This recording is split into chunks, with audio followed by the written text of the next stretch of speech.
If you've ever been on roller skates and are anything like me, you'd think roller skates were the worst invention on earth. I mean, who decides to put wheels on a perfectly good pair of shoes and doesn't even include any steering? Now, for those of you who actually know how to skate and are wondering why I have such a strong dislike, let me explain. So we had this shed and it was full of random rubbish and items we just didn't use anymore. You know, just the kind of stuff you'd find in a shed. So one day I was bored and began looking around in the boxes for anything interesting when I found my old skates I had got a few years earlier as a gift. I had never really learned to skate and they were way too small for me, but I put them on anyways.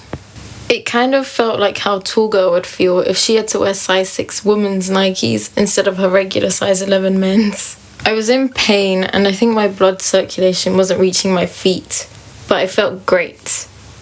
I began skating around as if I was born with some magical skating powers, and I felt like I was flying. Okay, so maybe that part wasn't true. This is me we're talking about. Instead, I held onto the fence the whole time, hoping I wouldn't fall face first into the stinging nettles directly below me. But guess what? I fell.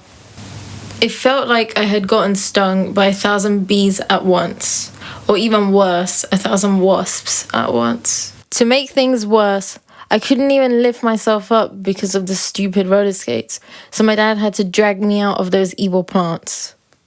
I had bright red stings all over me and was covered in pain. The pain was worse than stepping on a Lego, and I'm sure we all know that feeling. My mum was shocked at my injuries and quickly looked around for something to soothe the pain. Now, I think a normal family would have just used an ice pack or something, but not my mum.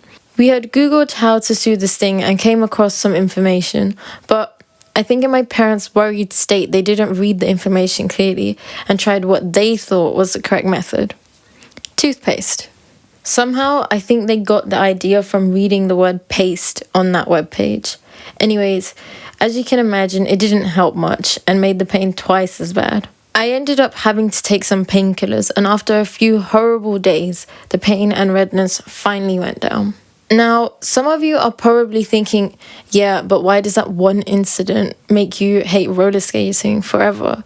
And to that I say, I don't know.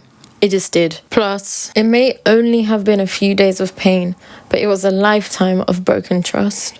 But don't worry, I don't hate all types of skating. Even though I'm scared to fall because of those sharp blades on the bottom of the shoe in ice skating, I think it's still kind of fun. But my favourite is definitely skateboarding. I can only move on the board at 1 mile per hour, but at least they've never thrown me into a patch of evil stinging nettles. P.S. Safety is cool, wear a helmet. So anyways, I hope you will understand why I'm going to start a legal petition to send all roller skates off the face of the earth and straight into the sun. Subscribe if you want. Okay, bye.